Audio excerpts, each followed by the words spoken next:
അപ്പൊ നമ്മൾ ഒരു ദിവസം ഇഡ്ഡലിക്കും ദോശയ്ക്കും ഒന്നും അരച്ചു വെച്ചില്ല എന്നൊക്കെ രാവിലെ ബ്രേക്ക്ഫാസ്റ്റ് എന്തുണ്ടാക്കുമെന്ന് വെച്ചിട്ട് വിഷമിക്കേണ്ട കേട്ടോ.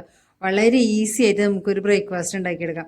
അപ്പൊ നമ്മൾ എഴുന്നേറ്റ് വരുമ്പോൾ തന്നെ ഒരു കപ്പ് പച്ചരി നല്ലോണം വാഷ് ചെയ്തിട്ട് 2 മണിക്കൂർ സോക്ക് ചെയ്യാൻ വെക്കാം. വീട്ടിലെ മറ്റുള്ള ജോലികളൊക്കെ കഴിഞ്ഞ് ഇതിലേക്ക് ഒരു സ്പെഷ്യൽ ചമ്മന്തി കൂടി ഉണ്ട്. അതും കൂടി റെഡിയാക്കി കഴിയുമ്പോഴേക്കും നമ്മളെ പച്ചരി കുതിർന്നിട്ടുണ്ടാവും കേട്ടോ. പിന്നെ അപ്പൊ ഇതിലേക്ക് ചേർക്കുന്നതായിട്ട് 1/2 കപ്പ് നാളികേരം എടുത്തിട്ടുണ്ട്. കുറച്ച് ജീരകം ഒരു 1/2 ടീസ്പൂണൊക്കെ ചേർത്താൽ മതി.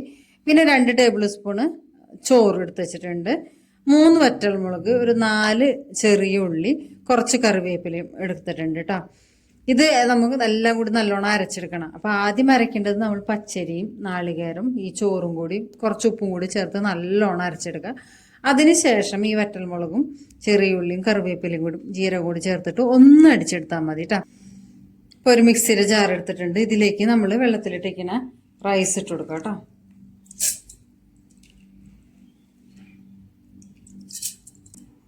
ഈ വെള്ളം തന്നെ ഒഴിച്ചു കൊടുത്താൽ മതി അരയ്ക്കാനായിട്ട്. അതുപോലെ തന്നെ റൈസ് 2 ടേബിൾ സ്പൂണ്. ഇതിലേക്ക് ഒരു 1/4 ടീസ്പൂണ് ഉപ്പും കൂടി ഇട്ട് കൊടുക്കാം കേട്ടോ.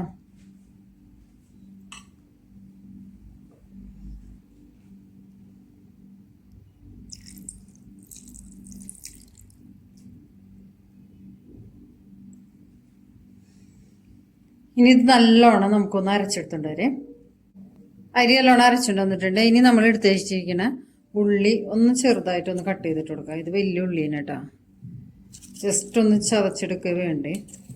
അതുപോലെ തന്നെ കറിവേപ്പിലയും കേട്ടോ.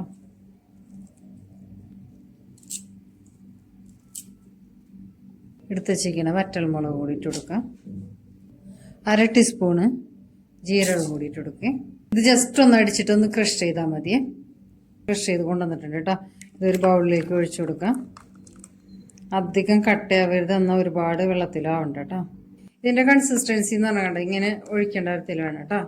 കാരണം ഒരുപാട് വെള്ളമായി പോകരുത്, എന്നാൽ കുറുകിയിരിക്കരുത് കേട്ടോ. ഇതിൻ്റെ ഉപ്പ് പാകത്തിനുണ്ടോ എന്ന് നോക്കാം. ഓക്കെ, ലേശം ഉപ്പ് കുറവുണ്ട് കേട്ടോ. ഒരു നുള്ളും കൂടി ഇട്ട് കൊടുക്കുന്നുണ്ട്.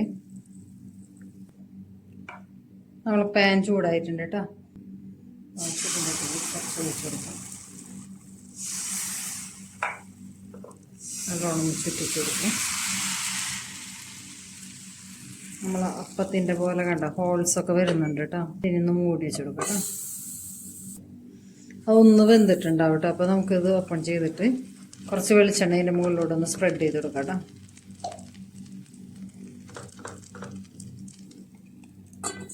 മൂടി വെച്ച് നല്ലോണം വേവട്ടെ.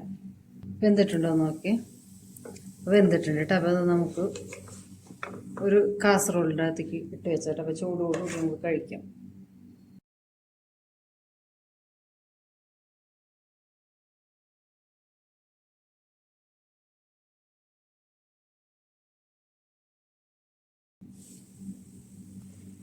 ഇതെടുക്കുക. ഇതുപോലെ ഇനി നമ്മൾ ബാക്കിയുള്ളതൊക്കെ ഉണ്ടാക്കിയെടുക്കുക.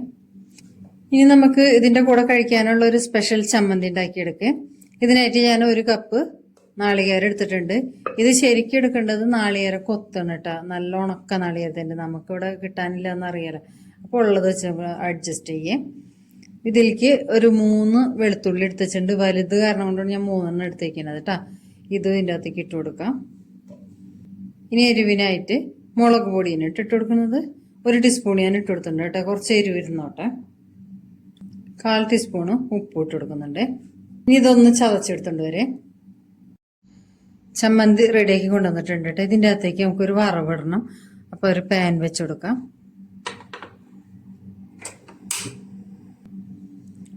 ഇതിൻ്റെ അകത്തേക്ക് നമുക്ക് കുറച്ച് വെളിച്ചെണ്ണ ഒഴിച്ച് കൊടുക്കാം. ചൂടായ വെളിച്ചെണ്ണയിലേക്ക് ഒരു 3/4 ടീസ്പൂൺ കടുക് ഇട്ട് കൊടുക്കാം.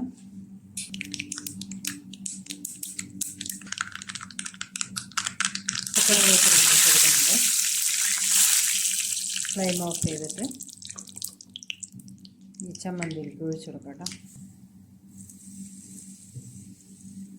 ഇത്രയുള്ള നമ്മളെ ചമ്മന്തി റെഡിയാണ്. വളരെ ഈസി ആയിട്ട് നമുക്ക് ഉണ്ടാക്കിയെടുക്കാവുന്ന ഒരു തൊട്ടുപൊറ്റി എന്ന് പറഞ്ഞ ബ്രേക്ക്ഫാസ്റ്റ് ആണ്. ഇതിന്റെ ചമ്മന്തിക്ക് ഒരു സ്പെഷ്യൽ ടേസ്റ്റ് തന്നെയാണ് കേട്ടോ. അപ്പൊ നമുക്കൊന്ന് കഴിച്ചു നോക്കേ. കുറച്ചെടുത്തിട്ട് ചമ്മന്തിയും കൂടി ചേർത്തിട്ടൊന്ന് കഴിച്ചു നോക്കട്ടാ. അതിൻ്റെ അകത്ത് ഈ കോക്കനട്ടും ഉള്ളിയൊക്കെ ചേർത്തിട്ടുണ്ടല്ലോ. പിന്നെ ചെറിയൊരു എരിവുണ്ട് കേട്ടോ, നമ്മൾ ഡ്രൈ ചില്ലി ചേർത്തുണ്ടല്ലോ അതും. പിന്നെ ഈ ചമ്മന്തിക്ക് ആ വെളുത്തുള്ളിയുടെ ഒരു ഫ്ലേവർ ഉണ്ട് കേട്ടോ, നല്ല ഒരു വെറൈറ്റി ടേസ്റ്റ് ഉണ്ട്. ഇതൊന്ന് കുറച്ചും കൂടി നന്നായിരിക്കും ആ ഉണങ്ങിയ നാളികേരക്കൊത്തും കൂടി ചേർത്തിട്ട് ഉണ്ടാക്കണമെങ്കിൽ കേട്ടോ. അപ്പൊ നാട്ടിലുള്ളവർക്കൊക്കെ അത് കിട്ടുന്നതല്ലേ, അപ്പൊ എല്ലാവരും അങ്ങനെ ട്രൈ ചെയ്ത് നോക്കണേ.